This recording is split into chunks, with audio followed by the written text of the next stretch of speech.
Ada seorang wanita yang sabar, walaupun ia dikecewakan dan disakiti, dia tetap tidak pernah melawan dan tidak pernah membalas. Dia hanya bisa menangis dan menangis, dan sepertinya ia terkenal menjadi orang yang memang siap untuk selalu disakiti oleh banyak orang. Apakah sungguh sikap yang seperti ini adalah sebuah sikap yang menunjukkan sebuah kesabaran?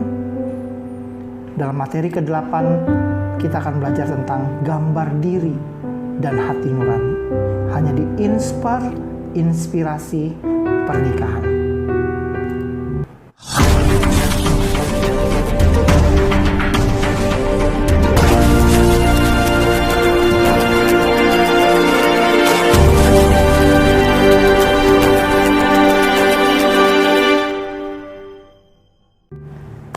Shalom teman-teman semua, ya kita sudah sampai di materi kita yang ke-8. Terima kasih sudah setia ya, terus berada dan mengikuti tayangan demi tayangan dalam materi bimbingan pranikah kita. Ya selama PSBB kan kita nggak bisa bertemu ya, bertemu dalam kelas ya, jadi kita akan masuk dalam tayangan video. Terima kasih teman-teman sudah setia, dan bagi Bapak Ibu yang di luar sana, teman-teman yang tidak mendapatkan bahan materi ini, silakan bisa tinggalkan komen di bawah ya, berikan alamat email, saya akan kirimkan materi soft copy-nya ya, soft copy materinya. Oke, kita masuk pada materi kita yang ke-8, gambar diri dan hati nurani. Gambar diri terbentuk dari sudut pandang pribadi dalam menilai diri sendiri. Secara normal, jika seorang merasa ada bagian yang paling penting dan berharga di dalam dirinya, maka ia menjaga dan mengasihi bagian tersebut dari segala faktor negatif, baik yang berasal dari dalam dirinya sendiri ataupun faktor eksternal yang dapat merusak bagian tersebut. Ya, gambar diri itu adalah bentuk gambaran yang terbentuk dari hasil penilaian diri kita sendiri ya. Waktu kita ngaca, walaupun orang lain lihat kita jelek gitu ya, tapi kita lihat kayaknya diri kita tuh manusia paling cakep di dunia ya, bisa aja begitu ya. Atau kebalikannya, orang lain bilang kita cantik, orang lain bilang kita tuh ganteng, tapi kita kalau ngaca kita melihat diri kita tuh jelek gitu ya. Nah ini gambar diri. Kita merasa diri kita berharga, spesial, atau kita merasa diri kita ini tidak berguna ya. Diri kita ini nggak dikasihi, diri kita ini bukan orang yang penting. Nah itu gambar diri. Kita yang menilai diri kita sendiri ya. Gambar diri itu terbentuk dari hasil kesimpulan kita yang menyimpulkan diri kita sendiri. Kalau kita menilai diri kita penting, maka kita akan menghargai hidup kita. Nah, seperti contoh ya anggota tubuh kita lah ya. Kalau mata kita karena berharga untuk melihat sesuatu, begitu ada debu aja kita merasa sakit, kan kita langsung tutup ya. Kita langsung kucek-kucek mata kita untuk supaya jangan sampai rusak mata saya, kan begitu ya. Mata kita minus plus, kita udah mulai pakai kacamata karena kita nggak mau terlalu dalam lagi. Nah, semua anggota tubuh kita yang kita anggap berharga akan kita lindungi. Begitu juga diri kita. Kalau kita tahu diri kita berharga, kalau gambar diri kita benar, pulih, kita akan melindungi diri kita. Dari apa? Dari rasa kecewa, dari rasa sakit hati. Kita akan lindungi diri kita karena diri kita ini berharga, ya.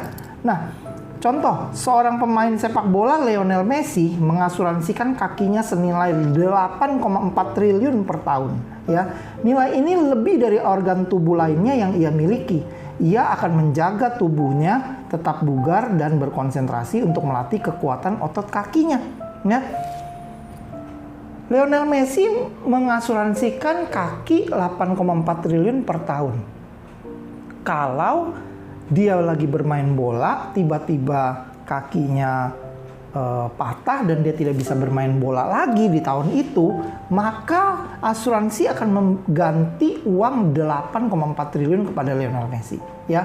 Nah, oleh sebab itu Lionel Messi akan menjaga otot kakinya tetap lincah, tetap bisa menendang bola dengan akurat, ya, menjaga kebugaran tubuhnya supaya tubuhnya bugar. Kan kalau kakinya doang yang kuat tapi napasnya nggak kuat, lari percuma juga. Jadi dia menjaga kebugaran tubuhnya untuk menunjang kakinya sehingga kakinya ini bisa mencetak gol, bisa lincah, menggocek bola, mengoper bola, ya, sehingga dia bisa bermain bola dengan baik.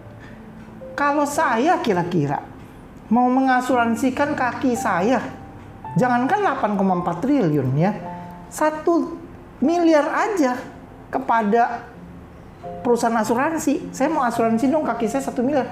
Mungkin perusahaan asuransi nggak mau, teman-teman ya. Kenapa? Emang kaki lu seberapa berharga? Kaki kamu seberapa berharga? Sampai saya mesti tanggung kalau ada apa-apa kakinya 1 miliar. Nggak mau. Kenapa kok perusahaan asuransi mau mengasuransikan kaki Lionel Messi seharga 8,4 triliun? Karena Lionel Messi ini adalah pemain bola yang terkenal, yang perusahaan asuransi pun tahu bahwa Lionel Messi adalah akan menjaga kakinya ini tidak mungkin nggak mau sengaja dilukai, karena memang dia hidup dari kakinya, dia mencari uang dari kakinya, dia dapat uang dari hasil permainannya di dunia sepak bola internasional. Jadi baru perusahaan asuransi mau. Nah, begitu juga diri kita. Kalau kita anggap diri kita ini berharga, maka kita akan memberi harga kepada diri kita. Kita memberi label pada diri kita. Kalau kita pakai bandrol gitu ya, taruh, nggak mungkin kita bandrol diri kita ini seharga 1 juta. Kalau kita gambar dirinya benar. Aku ini berharga loh. Kamu mau bayar aku 10 miliar juga aku nggak mau. 8,4 triliun pun ganti diriku, aku nggak mau. Aku terlalu berharga. Kenapa? Nah, ini yang kita mesti tahu ya. Kenapa kita mesti punya gambar diri kita yang benar? Apakah karena penampilan kita? Apakah karena kita jago main bola? Apakah karena kita memiliki paras yang cantik sehingga gambar diri kita menjadi kita melabeli bandrol mahal? Apakah yang membuat kita pantas untuk taruh bandrol seharga misalnya 10 triliun gitu ya untuk diri kita? Apakah karena paras kita yang cantik dan ganteng? Jika itu yang menjadi alasan, maka kita belum pulih gambar dirinya. Karena kecantikan akan pudar, keterampilan akan menurun, kemampuan juga akan merosot. Kalau ketika itu semua hilang dan merosot, berarti kita harus melabel diri kita dengan harga yang lebih turun. Itu berarti kita gambar dirinya belum pulih, ya teman-teman ya. Nah, dari mana asal pandangan kita terhadap diri kita sendiri ya teman-teman ya? Karena kan gambar diri adalah cara pandang kita terhadap diri kita sendiri. Nah, biasanya kita dari mana asal kita memandang diri kita itu kayak seperti apa? Ya, kita baca dari 1 Korintus 2 ayat 2 sampai yang kelima ya teman-teman ya. Sebab aku telah memutuskan untuk mengetahui apa-apa di antara kamu selain Yesus Kristus, yaitu Dia yang disalibkan.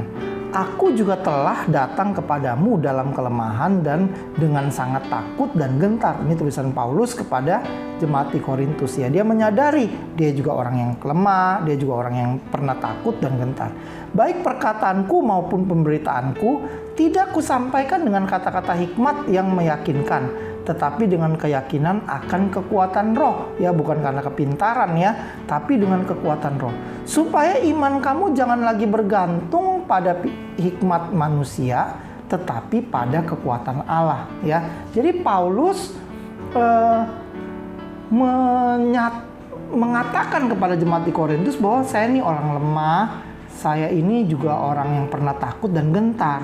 Tapi terus kamu juga kalau lihat aku pintar ya, bisa ngomong sesuatu menguatkan kamu, jangan pikir itu adalah hikmatku sendiri, tapi itu adalah kekuatan roh. ya, supaya iman kamu jangan bergantung kepada hikmat manusia, maksudnya jangan bergantung pada saya, tapi pada kekuatan Allah. Nah, Paulus menunjukkan satu gambar diri yang benar kepada jemaat di Korintus melalui suratnya, bahwa saya ini orang lemah loh, saya ini ada cuman karena kekuatan Tuhan, dan kamu jangan lihat saya seperti orang yang berhikmat, tapi kamu harus memandang bahwa itu adalah kekuatan Allah. Nah, orang yang pulih gambar dirinya, dia akan tahu bahwa segala sesuatu dalam dirinya itu adalah karena Tuhan, dari Tuhan, ya. Nah, asal-asal pandangan tentang diri, tapi di dunia ini memberikan kita pandangan-pandangan yang salah tentang diri kita, ya. Dunia ini mengeluarkan intimidasi yang salah terhadap kita tentang diri kita. Jadi sehingga merusak gambar diri kita. Nah, asal pandangan tentang diri sendiri. Yang pertama, perkataan dan penilaian orang lain, ya. Orang lain suka ngomongin kita apa? Ah, dasar lu, kamu mah orangnya begini. Jadi dari kecil kita dengar itu, misalnya dasar kamu jelek.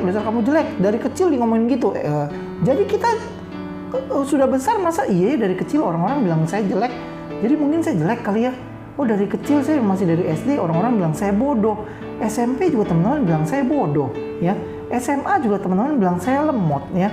Nah, kuliah teman-teman saya bilangnya saya nggak nyambung, emang saya orang bodoh kali ya. Nah, jadi kalau kita memakai perkataan orang lain menjadi standar penilaian kita terhadap diri kita sendiri, maka itu akan membuat gambar diri kita nggak pulih. Karena orang lain sering mengeluarkan perkataan dan penilaian-penilaian yang salah tentang kita, ya. Itulah asal pandangan tentang diri kita. Ya, yang pertama adalah dari perkataan dan penilaian orang lain. Lalu yang berikutnya adalah dari penghakiman dan pengadilan manusia, ya. Ah, kamu mah orangnya jahat, begini ya. Itu orang adili kita, orang hakimi kita. Kamu mah orangnya nggak bijaksana, kamu mah orangnya begini. Jadi kita merasa iya ya, jangan-jangan saya kayak gitu. Nah, jadi kita memakai penghakiman dan intimidasi orang lain yang dilontarkan kepada kita. Nah, ini juga salah teman-teman, ya. Asal pandangan tentang diri sendiri dari penghakiman dan pengadilan manusia dari orang lain. Saya tumbuh dari yang seperti saya sudah pernah cerita di materi sebelumnya, ya. Saya ini luka ayah. Ayah saya nggak hadir di usia 6 sampai 12 nggak hadir. Ayah saya hadir di usia saya 13-14 dan saya sulit untuk bisa dekat dengan papa karena papa baru hadir di usia segitu. Dan papa banyak menilai tentang diri saya tuh salah. Saya bukan orang kayak gitu, tapi kok papa ngomong kayak gitu ya tentang saya. Saya tuh nggak kayak gitu kan. Jadi papa nggak kenal saya juga nggak kenal papa gitu. Jadi saya juga nggak merasa butuh papa. Orang selama ini juga nggak ada papa kok. Cuman ada mama dan cuman ada teman-teman. Jadi nggak ada papa juga nggak apa-apa. Kok ada papa jadi papa menghakimi saya yang kayak gitu. Jadi saya nggak terima gitu ya. Nah, jadi waktu papa saya marah, waktu papa saya kecewa, papa saya juga keseringan ngomong dasar bajingan gitu ya, dasar nakal gitu ya, bajingan. Jadi saya tuh inget banget, makanya kalau sampai hari ini ngomong soal bajingan, saya jadi kayaknya teringat banget gitu ya, dasar bajingan gitu ya. Nah, bukan karena saya nggak pulih, karena terlalu sering. Saya sih sudah pulih ya, terlalu sering dasar bajingan, sehingga saya merasa iya ya saya bajingan kali ya. Sampai saya pernah marah, saya bilang sama mama saya, bilang nih, papa ya kalau marah ya selalu bilang saya bajingan. Padahal saya senakal-nakal saya nggak pernah bawa nakal saya ke rumah. Suatu hari nanti saya akan tunjukin sama papa bahwa saya benar-benar bajingan. Wah, dengan segala kebencian saya pernah ngomong begitu loh sama mama saya. Ya, sama papa saya nggak berani ya. Tapi saya pernah ngomong begitu sama mama saya. Jadi saya memakai penghakiman, intimidasi ya, penilaian dan pengadilan yang diberikan oleh papa saya kepada saya tentang diri saya. Nah, inilah yang bisa mempengaruhi gambar diri kita ya. Lalu penilaian dan kesimpulan diri sendiri. Setelah saya dengar dari orang, setelah kita dengar dari orang, diri kita kayak gimana, kayak tadi ya, bodoh atau jahat ya. centil ya.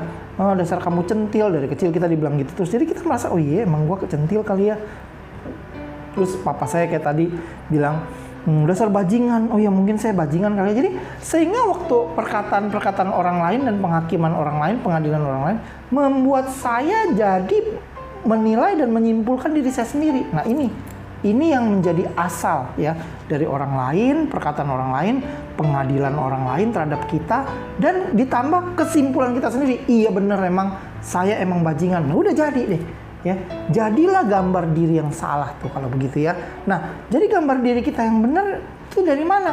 Dari cara pandang Tuhan tentang kita ya.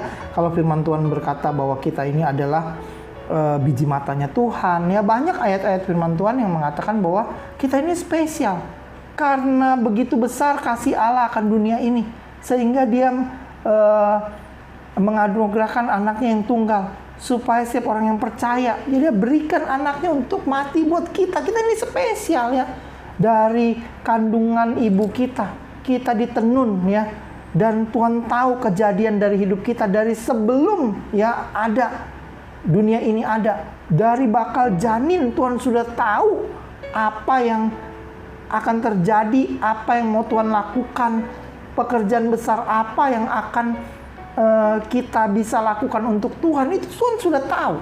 Jadi kita ini spesial, kita harus tahu.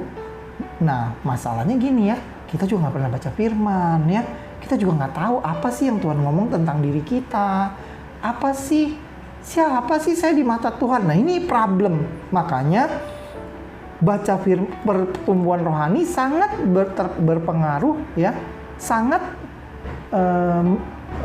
dipengaruhi oleh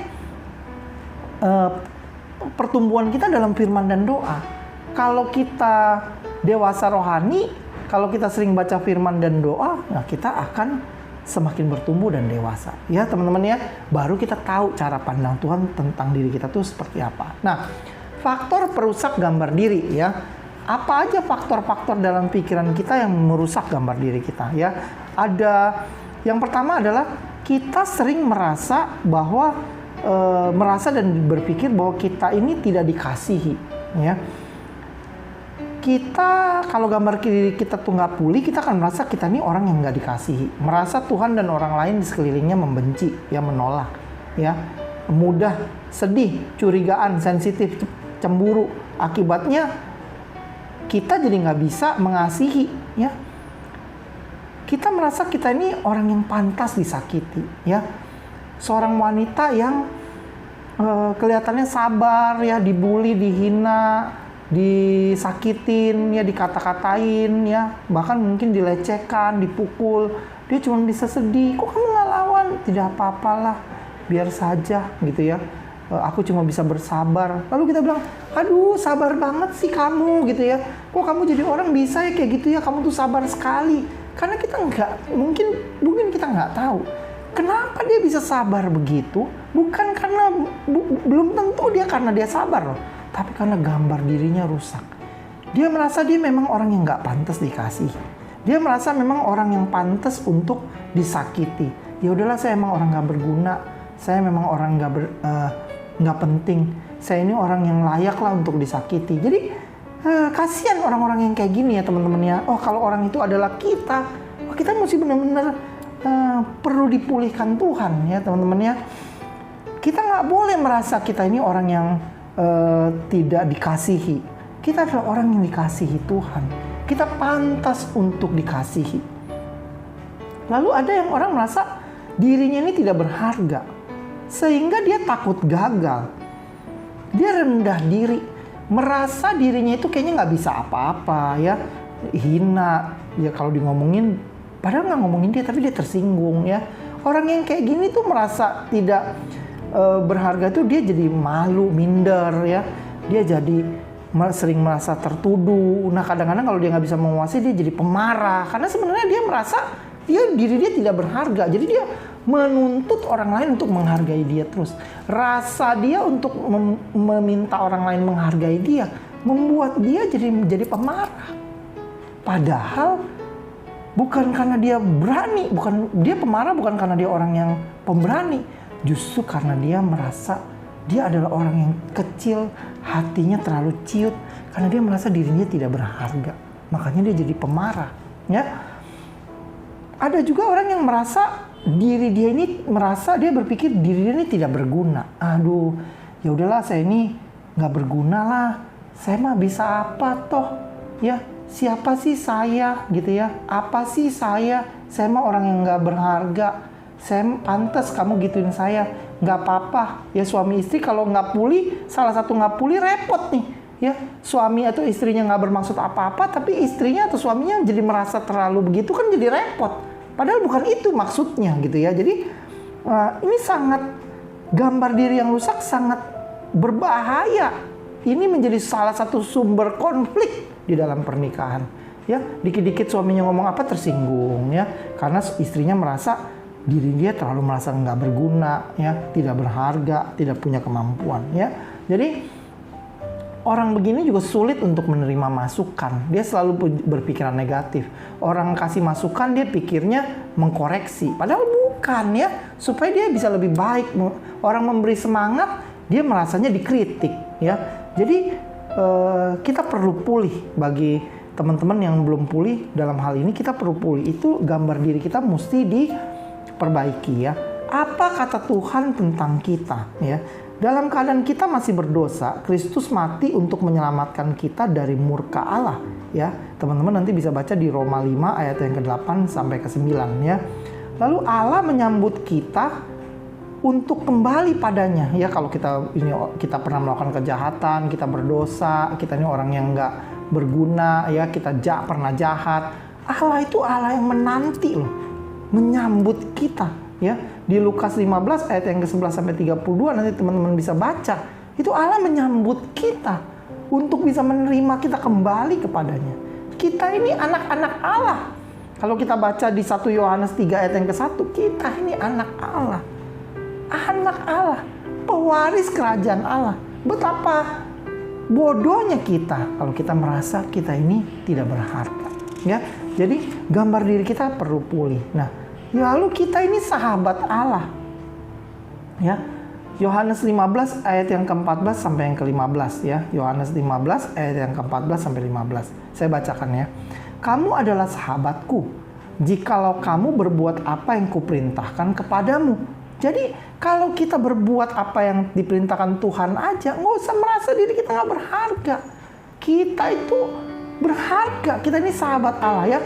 Aku tidak menyebut kamu lagi hamba, ya, sebab hamba tidak tahu apa yang diperbuat oleh tuannya. Tetapi aku menyebut kamu sahabat, karena aku telah memberitahukan kamu segala sesuatu yang telah kudengar dari Bapakku. Kita ini berharga, anak lebih daripada seorang teman sahabat. Kita ini anak Allah loh teman-teman ya. Jadi kita ini berharga. Nah, gambar diri kita ini bukan apa kata orang. Tapi gambar diri kita ini apa kata Tuhan tentang kita. Ya, nilai diri dan harga diri ini seringkali itu lebih utama daripada gambar diri. Kita lebih suka berfokus untuk membangun nilai diri dan harga diri kita di mata manusia. Ya, tanpa kita peduli gambar diri kita di mata Tuhan. Kalau kita peduli sama pandangan Tuhan terhadap kita, maka kita tidak terlalu mementingkan apa yang menjadi apa yang namanya harga diri ya, harga diri di depan manusia ya, apa yang menjadi nilai diri kita. Saya ini siapa saya gitu, itu menjadi nggak penting karena kita sudah comfort, sudah nyaman, sudah merasa cukup dengan apa kata Tuhan tentang saya. Saya nggak peduli lah orang mau bilang saya apa, tapi saya tahu bagi Tuhan saya ini berharga. Ya, jadi nilai diri dan harga diri kita di mata manusia itu sebenarnya cuma tentang penampilan dan prestasi kita doang. Dan itu sebenarnya semuanya palsu. Ketika kita sudah nggak berpenampilan baik lagi, ketika kita sudah nggak berprestasi lagi, mereka udah nggak lihat kita. Jadi kita nggak perlu konsen sama yang namanya nilai diri dan harga diri. Karena itu semua adalah satu tipu muslihat si jahat yang terus mempengaruhi kita untuk terlalu mikirin ke sana gitu ya. Padahal itu nggak penting. Yang penting adalah kita harus pulih sama gambar diri kita ya. Jadi dalam materi yang kita yang ke-8 ini, teman-teman, kita harus pulih dalam gambar diri kita. Kita harus tahu, kita harus mengerti, kita harus bersyukur sama pandangan Tuhan tentang diri kita. Kita ini berharga, kita biji matanya Allah, kita ini anak Allah ya teman-teman ya. Nah, lalu pengenalan akan Kristus akan terus bertumbuh seiring dengan pengenalan kita akan firman Allah. Ya, jadi kita kenal cara pandang Tuhan tentang kita, kita tahu apa yang Tuhan mau, kita tahu apa yang Tuhan inginkan kita lakukan. Itu dari firman Allah ya. Firman Allah akan menyembuhkan kita setiap kita baca, setiap kita renungkan firman Allah, itu terus menyembuhkan, memulihkan gambar diri kita nih. Makanya itu, jadi jangan anggap ini seperti omongan kosong lagi ya teman-teman ya. Makanya penting sekali kita tuh mesti tumbuh hidup di dalam firman dan doa. Karena ini kembali lagi ke sini. Kalau kita sering baca firman dan berdoa, firman itu memulihkan kita terus-menerus ya. Bersamaan memulihkan gambar diri kita. Sehingga kita jadi mengerti apa yang Tuhan mau, yang mengerti apa yang Allah inginkan dalam kehidupan kita ya. Nah, apa yang Allah inginkan, apa yang Allah mau, apa yang Allah rencanakan, apa yang rencana grand design Tuhan atas hidup kita, itu semua kita mengerti melalui firman-Nya, dan itu semua Tuhan bicarakan, Tuhan katakan di hati nurani kita teman-teman ya. Oleh sebab itu gambar diri kita harus pulih, sehingga hati nurani kita bisa peka terhadap apa yang Tuhan inginkan ya. Jadi, nah, kita juga belajar tentang hati nurani. Fungsi hati nurani ya. Hati nurani itu akan menyadarkan dan mengingatkan kita akan dosa ya. Jadi kalau gambar diri kita pulih, pasti kita akan punya hubungan intim dengan Tuhan. Waktu kita punya hubungan intim dengan Tuhan, kita punya hati nurani yang peka dengar suara Tuhan. Kalau kita punya kepekaan roh, ya, Roh Kudus ada di dalam hati kita, kita Roh Kudus sering bicara di dalam hati kita, maka Roh Kudus akan bicara pada hati nurani kita, mengingatkan dan menegur kita akan dosa. Ya, jadi teman-teman, ini pentingnya. Dia akan menyadarkan, hati nurani akan menyadarkan dan mengingatkan kita akan dosa. Lalu yang kedua, hati nurani juga akan memampukan kita untuk mengampuni dan memohon pengampunan. Hati nurani lah yang membuat kita sadar kita dosa, berbuat dosa, dan kita minta ampun sama Tuhan. Hati nurani juga yang membuat kita jadi mampu mengampuni sesama, mengampuni pasangan kita. Kalau hati nurani kita dipulihkan, ya Tuhan, saya ini cuma orang berdosa, saya tahu saya ini orang yang gak berdaya, saya ini sebenarnya orang yang kotor, berdosa, banyak pikiran-pikiran yang kotor dalam diri saya, sehingga saya tuh punya kecenderungan pengen melakukan yang jahat. Nah, jadi kalau pasangan saya ini melakukan sesuatu yang jahat sama saya, melakukan hal yang menyakitkan saya ampuni dia lah, karena saya juga sebenarnya saya juga orang jahat. Jadi ya udah, saya ampunilah dia. Ya, walaupun harusnya dia juga bisa menahan, ya harusnya dia bisa jangan nyakitin saya, tapi ya sudahlah, karena saya tahu juga saya orang berdosa, saya ampuni dia. Nah, ini pekerjaan hati nurani teman-teman ya. Jadi hati nurani memampukan kita untuk mengampuni dan memohon pengampunan juga. Lalu hati nurani membuka hati kita untuk kasih Tuhan agar dapat bisa mengasihi sesama, bisa mengasihi pasangan kita. Hati nurani lah yang membuat kita bisa mengampuni, mengasihi dia. Seperti kemarin kita sudah belajar bahwa kita mencintai pasangan kita bukan karena dia bisa mencintai kita loh. Mencintai pasangan kita bukan karena dia baik. Karena ya kalau lagi pacaran mungkin baik ya. Terus waktu nikah juga kalau lagi ada maunya dia baik. Tapi di titik tertentu kita merasa, kok dia jahat banget ya sama saya ya. Jadi kita tuh mengasihi dia bukan karena dia mencintai kita, tapi karena kita mengasihi Tuhan, kita jadi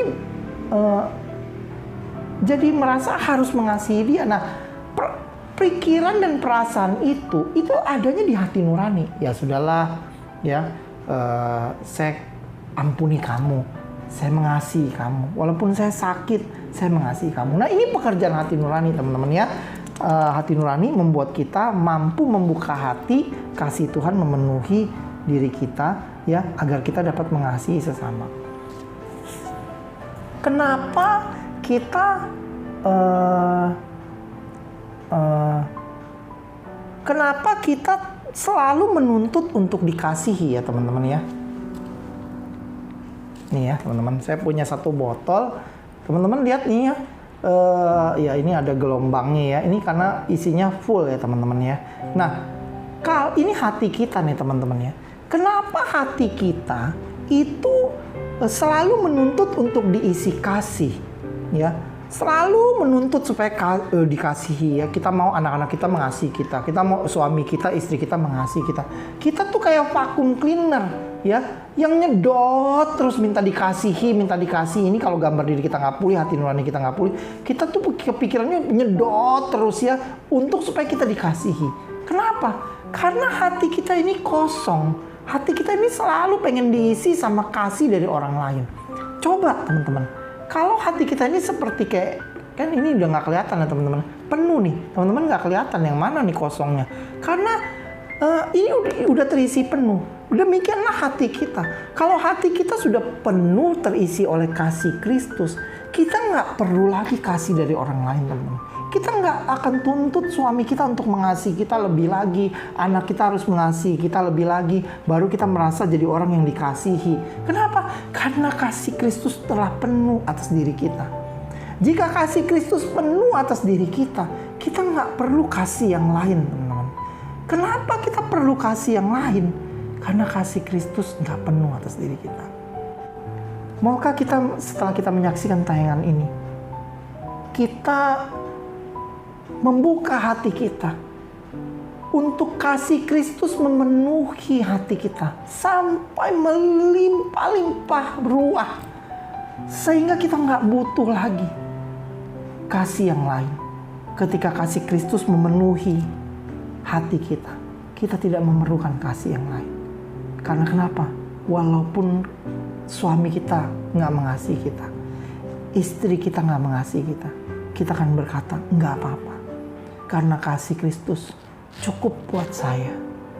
Karena kasih Yesus cukup buat saya. Sudah cukup buat saya. Oleh sebab itu, saya tidak perlu kasih yang lain untuk mengisi hati saya. Nah, ini kalau hati nurani kita sudah sembuh, teman-teman ya. Jadi, kita membuka hati kita, inilah fungsi hati nurani untuk membuka hati kita, menerima kasih Kristus, sehingga kasih Kristus yang memenuhi botol gelas hati kita ini melimpah ruah, sehingga waktu kasih Kristus itu melimpah, orang lain yang ngerasain. Istri kita yang merasakan kasih Kristus, istri kita, anak kita, suami kita merasakan kasih itu tumpah dari dalam kehidupan kita. Kenapa? Karena kasih Kristus penuh atas diri kita. Demikian ya teman-teman ya. Lalu fungsi hati nurani adalah mengingatkan kita akan kesalahan, kejahatan, kelalaian kita untuk dapat bertanggung jawab atasnya. Ya teman-teman ya. Ada seorang anak ya, dia memecahkan vas bunga dari orang tuanya ya. Vas bunga ibunya dia pecahin. Lalu kokonya bilang sama dia ya, kakaknya bilang, "Nah, kamu pecahin, aku bilang sama ibu kamu ya, aku bilang sama mama." Dia bilang, "Jangan dong, nanti aku dimarahin mama," gitu ya. Ya sudah, ini rahasia kita berdua ya. Makanya kamu jangan jahat-jahat sama aku, nanti aku kasih tau mama, gitu ya. Mama pulang dari pasar ya, bawa kue 4, dibagi 2-2. Oke nih ya, buat kamu 2, buat kamu 2, buat kakaknya 2 ya. Lalu waktu mamanya kembali ke dapur, kakaknya bilang, tuh kan kamu dapat 2. Sini, kamu 1 aja. Aku 1. Loh, kamu kan udah dapat 2. Kita kan dapatnya 2-2. Kamu kan udah dapat 2, udah dong. Ini kan punya aku 2. Aku nggak cukup. Sini, 1 buat aku. Aku kasih tahu mama nih, vas bunga, vas bunga. Adiknya takut teman-teman ya. Adiknya kasih kuenya yang satu ya. Besok mamanya punya permen, bawa lagi 10 permen, dibagi 5 permen ya. Lalu kokonya ini minta lagi, kamu udah 2 aja, sini 3-nya kasih aku ya. Adiknya nggak mau kasih, nggak berani, karena kokonya langsung kasih kode, vas bunga gitu ya. Jadi, waduh, hati adiknya ini nggak sejahtera ya teman-teman ya. Aduh, ini karena hati nuraninya nggak pulih nih, ada kebohongan ya. Kayaknya ada kesalahan yang belum diakui, nggak enak gitu rasanya ya. Akhirnya adiknya ini memutuskan untuk ngomong sama mamanya ya. Ma, aku mau jujur sama mama ya, sambil udah mau nangis gitu ya. Aku kemarin pecahin vas bunga mama. Aku minta maaf ma sama mama. Ampuni aku ya Mayan. Oh iya, nggak apa-apa, kamu jangan nangis. Memang vas bunga itu juga sudah lama, sudah jelek. Memang mama mau buang. Oh, mama pikir kemarin kok nggak ada, itu karena mama udah buang. Ternyata pecah ya, sudah nggak apa-apa. Ya, nggak apa-apa, udah kamu nggak usah nangis ya. Nggak apa-apa, itu memang vas bunganya sudah jelek. Wah, dia merdeka banget teman-teman ya. Dia merasa, waduh dosanya udah dia ampuni. Dia udah nggak punya kesalahan lagi ya. Besokannya mamanya itu bawa permen lagi teman-teman ya. 10 permen ya. Langsung kokonya ini bilang, kan permen, kamu dapat 5 kan? Sini, 3 buat aku, kamu 2 aja. Enggak, aku nggak mau kasih kamu. Kokonya kembali kasih kode, vas bunga ya. Tahu nggak teman-teman? Adiknya jawab apa? Bodoh amat, mau vas bunga kek, mau pot bunga kek, mau taman kek, semuanya kek, bodoh amat. Mama udah tahu aku pecahin vas bunga. Nah, gitu ya teman-teman ya. Jadi dia bebas karena dia hati nurani, dia hidup sudah dengan hati nuraninya yang murni. Suami istri yang hidup dengan hati nuraninya yang murni, pasti dia akan merasa nggak ada ganjelan ya. Suami istri yang hati nuraninya murni, yang sudah diingatkan, kan hati nurani mengingatkan dia kesalahan dari dosa dia, dan dia hidup dengan murni gitu ya. Selalu kalau setiap ada kesalahan dan dosa, kegagalan, dia ngomong, saling ngomong. Nah, orang-orang yang suami dan istri yang hidup seperti ini, itu dia pasti akan hidup tanpa ganjelan, teman-teman ya. Jadi kita mau hidup dengan hati nurani yang murni, gitu ya teman-teman ya. Nah, langkah-langkah untuk memurnikan hati nurani, ya. Yang pertama, kita mesti refleksi diri. Jika kita pernah berbuat atau bersikap tidak senonoh, ya, berkata merendahkan, ya, kita pernah berlaku mengecewakan, tidak bertanggung jawab, meninggalkan, mencampakkan, ya, jika kita pernah menyakiti pria atau wanita lain, ya, sebelum kita menikah gini, ya, kita refleksi, ya, kalau kita pernah, ya, atau kita pernah berkata menghakimi orang, menyakiti orang dengan perkataan kita, atau kita pernah berbohong kepada calon mertua kita, ya. Ada tuh ya, memang calon-calon menantu yang udah biasa berbohong, ya, pria-pria yang udah biasa berbohong nih, calon mertuanya aja dari pacaran memang sudah sering dibohongin. Nah, kalau kita pernah melakukan kebohongan, ayo kita refleksi. Jika kita pernah, ya, kita mesti refleksi diri, atau kita pernah berbohong, kita ingat apa, ya. Kita pernah menunda pertolongan, ya. Orang pernah minta bantuan kepada kita, kita bilang kita nggak ada, padahal kita bisa bantu. Ayo kita refleksi diri. Harusnya kita setelah kita refleksi diri, minta maaf sama dia, ya. Atau kita pernah mencuri, kita pernah bersikap egois, ya. Ada orang yang pernah dengar tentang hati nurani ini, ya. Waktu dia dengar tentang khotbah hati nurani, dia berpikir, wah, saya itu, ya, pernah selalu nyolong mangga tetangga saya, ya. Si Acong ini suka nyolong mangganya Joko di sebelah rumah dia, gitu ya. Jadi setiap kalau sedang berbuah gitu, ya, ini si Acong ini suka pakai bambu ngambil mangganya si Joko. Waktu Acong dengar khotbah tentang hati nurani, Acong merasa, aduh, aku nih mesti mau beresin hati nurani aku. Acong telepon Joko, ya. Joko, aduh aku, wah udah lama apa kabar nih kamu ya, nggak pernah telepon aku mau jujur nih sama kamu ya, aku supaya aku mau hidup dengan hati nurani yang murni.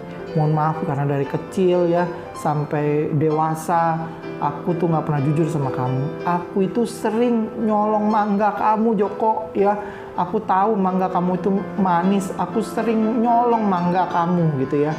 Aku minta maaf, tolong kamu doakan saya ya, ampuni saya.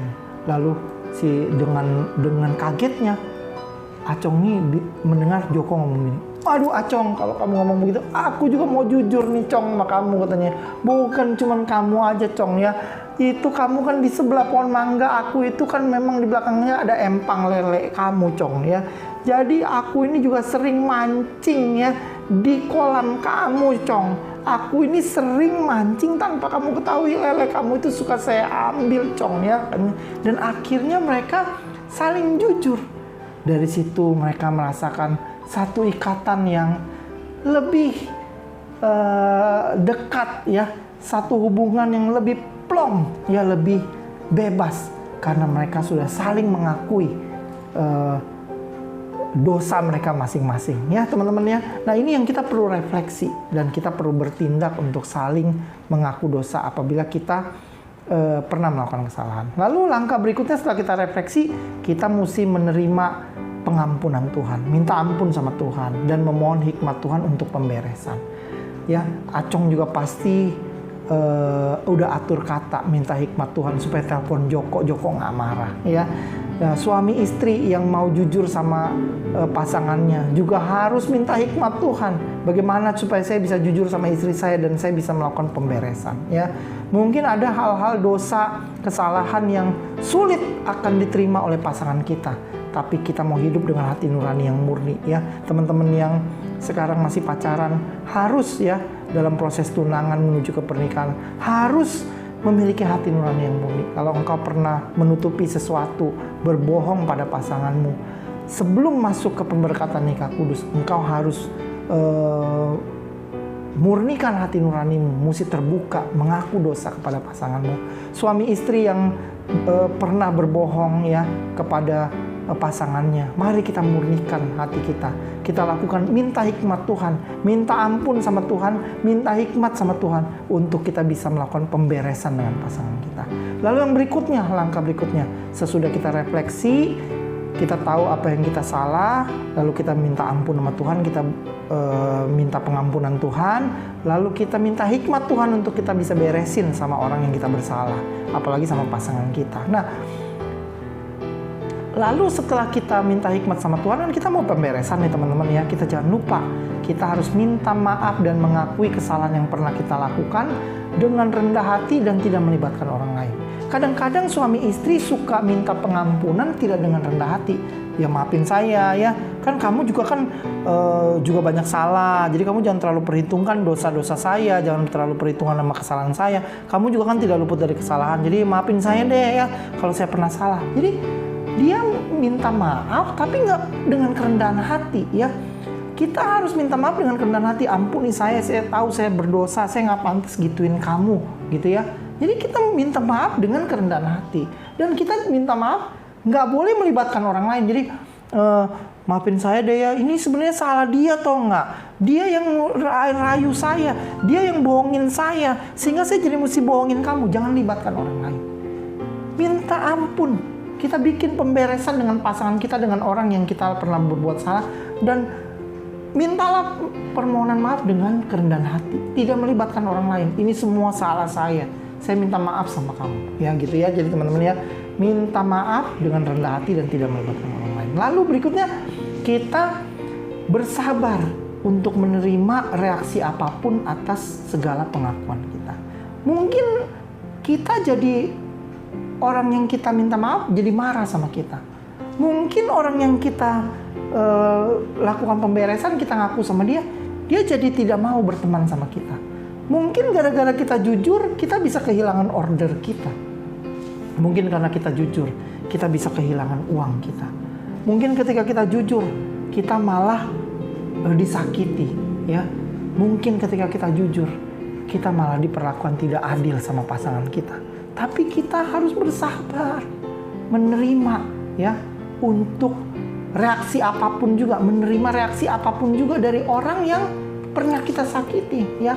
Lalu kita menerima reaksi negatif dari orang yang padanya kita pernah berbuat salah, ya. Kita bersabar, ya, bersabar untuk menerima reaksi apapun, ya, dengan segala pengakuan kita. Lalu kita juga menerima kalau reaksinya negatif, mungkin kita ditampar istri kita, ya, kita dipukul oleh istri kita, ya, kita jadi dicurigai, kita jadi kemana-mana, jadi diteleponin sekarang karena kita jujur kita selingkuh gitu, ya, istri kita jadi nggak percaya kita mesti terima reaksi negatif itu.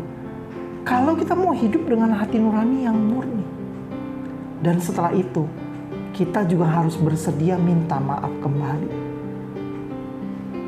ketika dibutuhkan. Kadang-kadang kita merasa gini, ya udah saya kan udah minta maaf. Saya udah minta maaf sama kamu lebih dari 10 kali, ya. Kalau kamu nggak mau maafin saya, ya udah kalau gitu kita cerai aja. Wah, nggak bisa begitu teman-teman, ya. Kalau kita mau hidup dengan hati nurani yang murni, kita harus bersabar. Kita harus tahu, jangankan cuma 7 kali, 10 kali, 1000 kali pun kita harus mau untuk minta maaf kembali kalau dibutuhkan. Ya namanya juga kita salah, ya minta maaf lah. Ya tapi kan saya sudah minta maaf lebih dari 10 kali, belum 100. Ya udah 100, belum 1000 kok. Minta maaf. Karena kan kita memang udah salah sama pasangan kita harus minta maaf. Suatu kali, ya teman-teman, saya tutup dengan sebuah cerita. Kami menikah 2003. 2005 kami mengalami gejolak pernikahan. Waktu itu istri saya mendapati kesalahan saya. Saya terbuka dengan istri saya, ya. Istri saya marah sekali. Saya cuma bilang kesalahan saya A, B, C, ya. Tapi yang namanya kalau kita sudah salah, orang yang kita sakiti itu akan merasa kalau ada C pasti ada D, ada D pasti ada E, ya ada E pasti ada F, pasti sampai ke Z. Wah, pasti begitu kalau orang yang kita sakiti, ya. Jadi akhirnya, wah, istri saya ngamuk, teman-teman. Saya ini lagi nonton TV, pernah istri saya ngamuk sama saya, ya. Dalam kondisi ngamuk tuh kurang lebih 6 bulan, 8 bulan gitu, ya teman-teman, ya. Saya tuh lagi nonton TV, ya. Istri saya tuh bisa dari belakang tuh, ya, jambak rambut saya bisa digampar dari belakang loh, teman-teman. Saya yang tumbuh dengan begitu kasar, ya, itu laki yang pernah tumbuh dengan begitu kasar pernah digituin oleh seorang wanita. Saya pernah lagi nonton TV, tiba-tiba remote TV diambil sama istri saya. Saya tuh disambit sama istri saya, ya, ke kepala saya. Remote TV itu pecah di kepala saya. Langsung berantakan, itu di bawah udah dalam kondisi berantakan. Saya minta ampun sama istri saya bilang, ampuni saya kan sudah minta maaf sama kamu. Bahkan segala apa yang kamu tuduhkan yang saya tidak lakukan aja, saya tidak melawan. Saya bilang ampuni saya. Suatu malam saya lagi tidur jam 2 pagi, ya teman-teman, ya. Saya lagi tidur, tiba-tiba istri saya tuh nggak bisa tidur. Dan waktu dia lihat saya, dia cerita sama saya, waktu dia lihat saya, dia benci banget. Karena dia nggak bisa tidur karena dia sakit dan terluka kepada saya, sedangkan saya tidur. Jadi waktu saya tidur, dia itu langsung gampar saya lagi tidur gini, ya teman-teman. Saya tuh digampar sama istri, pak, begitu. Wah, saya kaget, saya bangun gitu, ya. Istri saya tuh ngamuk. Istri saya bilang, kamu jangan enak aja ya tidur, ya, katanya. Saya ini nggak bisa tidur karena saya sakit hati sama kamu, tapi kamu enak-enak tidur gitu, ya. Aduh, saya udah berbulan-bulan rasakan itu. Saya bilang gini, ya ampun, saya mesti gimana lagi? Saya tuh udah minta maaf sama kamu. Apa yang kamu mau lagi dari saya? Jadi waktu itu karena dia takut anak-anak tuh dengar gitu, ya, dia pindah. Dia nangis pindah ke kamar atas, ya. Pindah ke kamar atas dan dia masuk ke WC gitu, ya, di kamar di kamar atas gitu, ya. Lalu saya ikut dia ke atas. Saya bilang, kalau emang andaikan saya berlutut sama kamu, saya cium kaki kamu, itu bisa mendapatkan maaf kamu, saya akan lakukan. Saya langsung hampir istri saya cium loh kaki istri saya loh, teman-teman. Saya cium, saya minta maaf, saya bilang ampuni saya deh. Saya tuh mau keluarga kita tuh pulih. Udahlah, jangan begitu lagi. Ayolah, kita kan juga punya anak. Kita tuh pengen besarin anak-anak kita. Jangan kamu giniin saya, ini nggak baik buat anak-anak. Saya minta ampun, saya nggak akan lakukan lagi. Saya cium kaki dia loh teman-teman. Saya pikir itu akan selesai ya. Saya pikir ya kalau saya cium ya udahlah, ampuni saya. Tapi tahu nggak teman-teman? Istri saya langsung ambil gayung. Dia pikir kan saya orangnya bersih. Kalau dia siram saya pasti akan kabur gitu ya. Tapi waktu itu lalu dia siram saya. Tapi karena saya waktu itu saya sudah nggak berdaya, saya pokoknya pikiran saya cuma ya udah deh, yang penting saya mau pulih. Kamu apain saya aja terserah deh. Saya tetap pegang kaki dia, saya cium kaki dia. Walaupun setelah dia siram, dia pikir saya akan pergi. Dan saya juga pikir ya udah setelah saya cium kan beres. Ternyata saya disiram. Saya pikir saya bertahan disiram itu akan beres. Ternyata juga nggak beres teman-teman.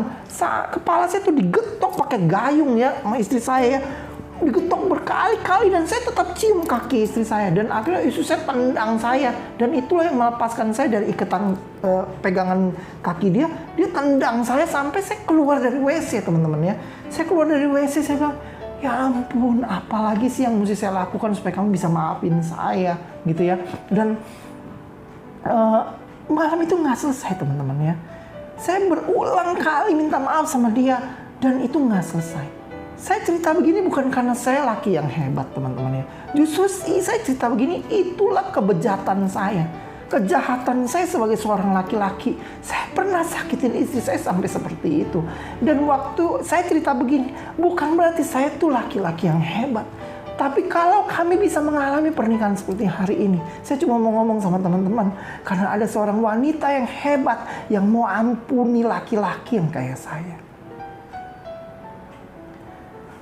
Ada seorang wanita yang mau terima kegagalan suaminya dan mau kembali mendampingi suaminya. Walaupun dia belajar itu. Saya ngomong begini, saya rasakan berbulan-bulan bukan berarti saya suami yang hebat loh teman-teman ya. Mana yang lebih hebat? Suami yang dilecehkan, yang dipukulin istrinya 6 bulan. Mana yang lebih hebat? Sama istri yang sudah pernah kecewa sama suaminya 6 bulan. Tapi dia dalam waktu sekejap dia memutuskan, oke, saya ampuni kamu. Itu lebih luar biasa seorang istri teman-teman. Ya. Istri saya terima saya apa adanya. Setelah dia merasakan sakit berbulan-bulan. Dia merasakan dia pernah dikecewakan. Dia merasa benci banget sama saya. Tapi di satu titik, dia mengambil satu keputusan untuk mau ampuni lelaki yang kayak saya. Hari ini mau nggak kita hidup dengan hati nurani yang murni? Kita belajar untuk menerima apa saja yang kita pernah lakukan. Kita mau berani untuk akui kekurangan, kesalahan kita sama pasangan kita. Dan kita yang disakiti setelah menerima pengakuan dari pasangan kita. Maukah kita juga punya keberanian untuk ampuni dia? Nggak mudah teman-teman. Saya tahu ketika teman-teman nanti dengar ya cerita perkataan yang menyakitkan, yang didengar tuh sangat menyakitkan. Nggak mudah. Tapi kita punya komitmen. Karena kita mau hidup dengan hati nurani yang murni. Mari kita datang kepada Tuhan. Melalui tayangan hari ini, kita mau datang pada Tuhan. Dengan gambar diri kita yang telah pulih, kita tahu kita orang yang dikasihi. Kita tahu Tuhan punya rencana yang luar biasa buat kita. Kita mau hidup dengan hati nurani yang murni. Kita mau akui kesalahan kita kepada orang lain. Kita bersiap untuk menerima apapun resiko dari kesalahan kita. Karena kita mau hidup dengan hati nurani yang murni. Dan kita yang mendengarkan pengakuan pasangan kita, kita pun mau hidup dengan hati nurani yang murni. Kita ampuni dia tanpa syarat. Karena Allah sudah mengampuni kita. Kiranya tayangan ini akan membuat kita memiliki gambar diri dan hati nurani yang murni. Supaya kita bisa masuk kepada hubungan pernikahan yang Tuhan inginkan di dalam pernikahan kita. Kiranya Tuhan memberkati kita. Shalom.